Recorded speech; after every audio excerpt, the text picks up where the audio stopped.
Have you ever heard the name Atlantis? It echoes through history, a whisper of a lost paradise, a magnificent civilization swallowed by the sea. For thousands of years, this legend has captured our imaginations.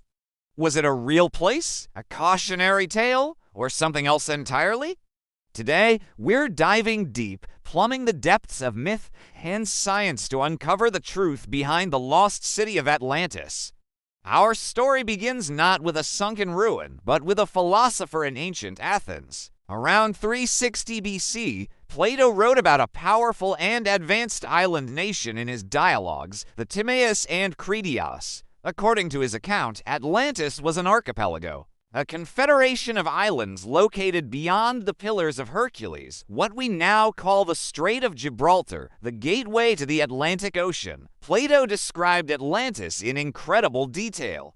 He painted a picture of a utopian society, rich in resources, with magnificent architecture. The city was built in a series of concentric rings of land and water, connected by canals and bridges large enough for ships to pass through.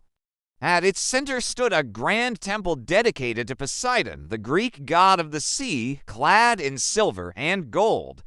The Atlanteans weren't just wealthy, they were a noble and virtuous people, descendants of Poseidon himself. They were brilliant engineers, accomplished artists, and possessed a powerful military. For generations, they lived in harmony and prosperity, but as the story goes, their purity faded. Greed and ambition corrupted their hearts. They abandoned their divine principles and sought to conquer the world. According to Plato, they launched a massive invasion, subjugating parts of Europe and Africa. Their relentless march was only stopped by the valiant resistance of the ancient Athenians, who Plato hailed as the heroes of the tale. Following their defeat, the gods turned their judgment upon Atlantis. In a single, terrifying day and night of misfortune, violent earthquakes and floods consumed the island, causing it to sink beneath the waves, vanishing forever. It's a dramatic and compelling story. But was Plato writing history or fiction? That's the billion-dollar question. It's important to remember that Plato was a philosopher, not a historian. He often used allegories, fictional stories with deeper meanings to illustrate his philosophical points. Many scholars believe the Atlantis story was just that, a cautionary tale. It was a way for Plato to explore themes of divine justice, the corrupting nature of power, and the ideal state, using his own city of Athens as the model of virtue against the hubris of Atlantis. The story served as a powerful warning to his contemporaries about the dangers of imperial ambition and moral decay. For centuries, this was the general consensus. Atlantis was considered a myth, a literary creation. But then, in the late 19th century, something shifted.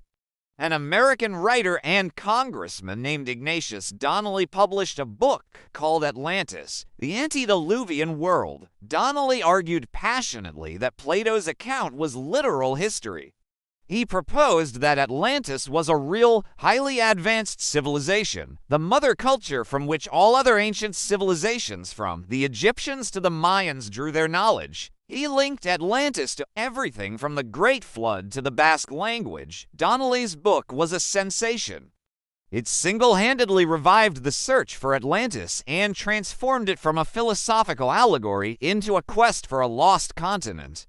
His ideas, though widely dismissed by mainstream science, ignited a fire in the public imagination that still burns brightly today. Suddenly, people weren't just discussing a myth.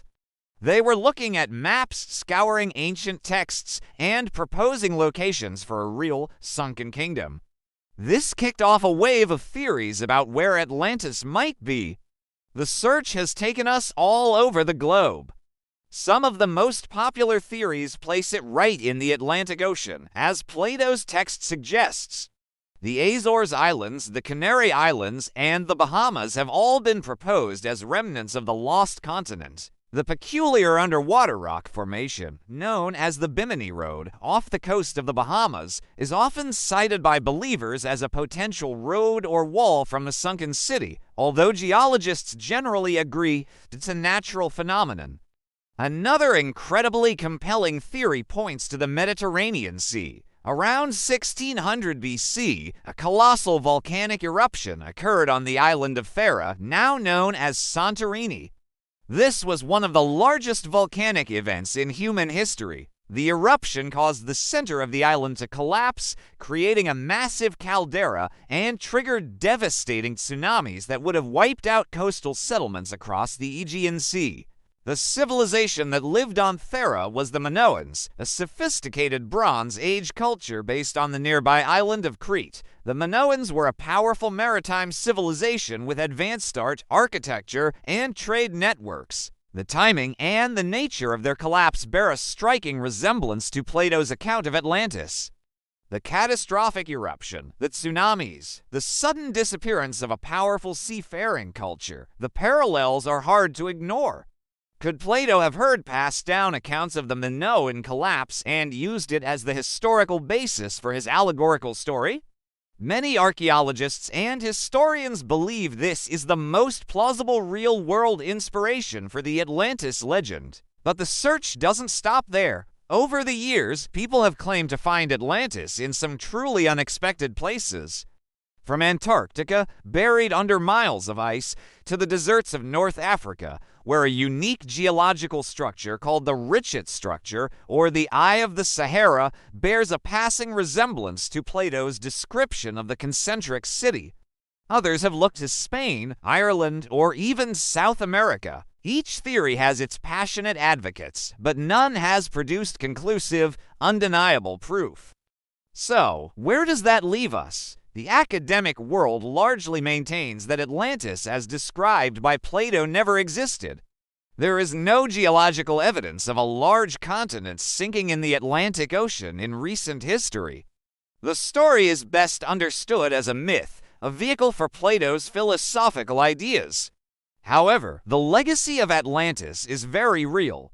It has inspired countless books, movies, and artworks. It fuels a sense of wonder and a desire to believe that there are still great mysteries hidden from us, that our ancient past might be more magical than we think.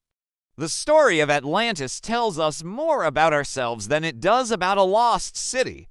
It reflects our fascination with utopias, our fear of divine retribution, and our unending quest for knowledge. Whether it is a memory of the Minoan catastrophe passed down through generations or purely a product of Plato's genius, the legend of Atlantis is a testament to the power of a good story.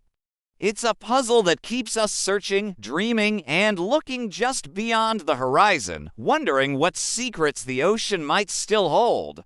What do you think? Was Atlantis a real place, a myth, or something in between? Let me know your theories in the comments below. It's a mystery that has captivated humanity for millennia, and the conversation is far from over. Thank you so much for joining me on this journey into the deep. If you enjoyed this exploration of history's greatest legends, don't forget to like this video and subscribe to the channel for more deep dives into the mysteries of our world. We'll see you next time.